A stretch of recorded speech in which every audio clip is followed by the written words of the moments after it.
Hello everybody and welcome back to my channel. My name's Nicola and I blog over at thefrugalcottage.com, all about budgeting, money saving, investing and basically making your money go further.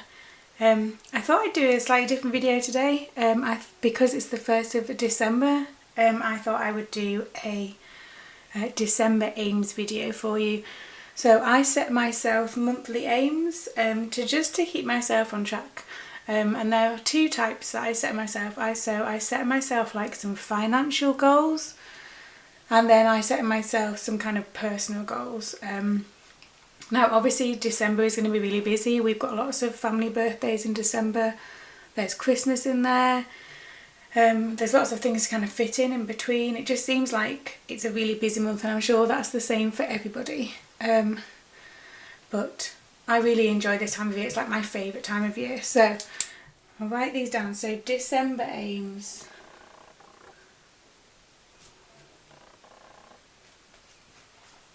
So let me zoom in there so you can read this. I do not have like the neatest of handwriting. I said this last time I did like a writing video.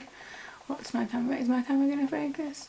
There we go. So the first one is I'm going to aim to have 15 no spend days. Now I've already uploaded a video about no spend days and why I use them in my budget, and I will link that down below so you can look at that if you want to. I'm a real fan of no spend days, and I know some people aren't because it doesn't work for how they kind of use their money and how they spend, but for me it really keeps me on track. And a lot of people comment on like, well, surely you just end up spending more on the days you do spend, but for me I don't find that that's the case. I find that the no spend days actually kind of make me focus on something other than spending, if that makes sense. And so when I do spend, it tends to be less anyway over time. But I've done no spend days for a lot of years now and kind of really honed that habit. So obviously if you're starting out, you might find, I suppose it's a bit like dieting, so you might do well all week and then have like a massive blowout on the weekend, and that could be the same for no spend days. But for me, they work really well. Now 15 is lower than what I'd normally aim for. If you've read my blog before, you'll know that I talk about these a lot. But I think for December, I think that 15 might actually be quite optimistic. Like I said, it's really busy. We've got lots of birthdays. I've not even started Christmas shopping yet, which I'm trying not to let stress me out because I know what I want to buy, I just haven't got around to buying it, if that makes sense. It's not like I don't have any idea. But to get 15 no spend days in, it's going to have to be quite planned and quite tactical really, in terms of I'm going to have to be really strict on not just popping out. But that seems to be harder to do in a month like this, so we'll see. But that's anyway, 15 no spend days. I'd be really pleased if I hit that, to be quite honest. And the next financial goal I've got is to put £400 into savings. And when I say savings, I mean my investment account. Now £400 again is a lot less than I'd normally put in or normally aim to save, but I already know it's going to be expensive this month, so there's no point in putting like my normal. I normally put either £600 or £600 or £700 as an aim for a monthly target. There's absolutely no point in me putting that for this month because I know I won't hit that. And like a bit like the no spend days, if I aim for 400 and get that in there by the end of December, I'll be really pleased with that as an end point for the year. It does mean that we're not going to hit my savings target for the year, but you know, never mind. There's always next year, and I am working on kind of increasing our household income because it is fairly low. But anyway, that's another thing. So £400 into savings for this month should be doable, so long as I don't go totally overboard with buying presents, which I am. I can do. I like buying presents for other people. I like the whole aspect of thinking about what people would like, and I've tried to order some things, some kind of smaller company, like independent companies, as opposed to just the big things. So we'll see. But that is.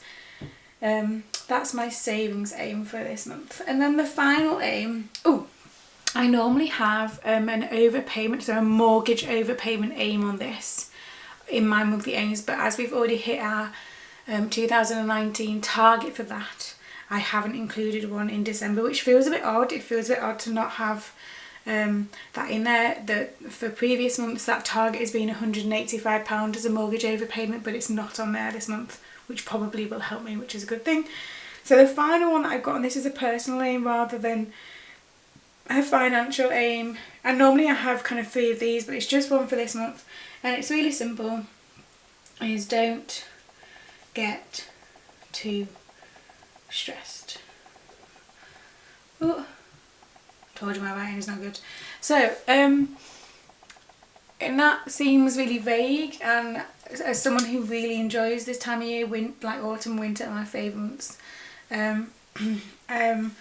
So yeah, the too stressed. I love this time of year. I love the whole aspect of kind of Christmas and the lights and the cold and just coziness. But at the same time it can feel really overwhelming. Like really overwhelming, and it can feel like there's not enough time to fit everything in, and you know, you've got to still go to work and there's school and there's all the kind of the usual routine, and then there's fitting stuff in as well at the same time. So my thing for this is to not get too stressed and to enjoy the busyness of it as far as you can. I think that this year, particularly because we've got lots of things on weekends, and kind of the boys are more aware and very excited already, so they've had their advent calendar this morning, which kind of signals that all this is starting, I suppose. And it's been lovely, but I just need to kind of remember that it's going to be busy, but that's okay, and not to feel stressed by it all, because yeah, some days might be stressful, and yeah, it might not be great, especially if they're not sleeping again, but you know, at the end of the day, it's the best time of year. So just to kind of go with it, so to speak, and get ready and kind of start planning ahead for 2020, which is like, just even saying that out loud is just mad. But I need to think about where we want to be next year, what my aims are, which I'll share with you guys once I've decided on them and things like that. But for now, these are my 3 December aims. And you know, I'm hoping I'll reach these, but we'll see. And I will do an update at the end of the month if you want to. I'll probably do like a December update, but also like a 2019 update, because I think one of my aims for 2020 should be that I show my face on these videos, and that is a real kind of stepping out of my comfort zone. I'm not one for kind of showing myself really on social media, whatever. If you know on my blog, I don't even really mention much about that. I think there might be 2 photos of me on my blog, but then I've done stuff for like the BBC and Channel 4, so I just need to get over it is generally just getting over the fear of doing something a bit out of, you know, out of your comfort zone. But I think that should be an aim for 2020. Even just saying that out loud makes me feel a bit like, I don't know if I can. But even things like just doing stuff on Instagram stories where it shows my face, I think that might be like a starting point, and then once I got used to that, maybe on here, I don't know, but that's maybe one of my aims. Anyway, so these are December aims. Do you set yourself aims for the month? Do you have any for this month? Let me know. Leave a comment down below, and I'd like to see if anyone has any savings aims, and I'll see you in my next video. Bye.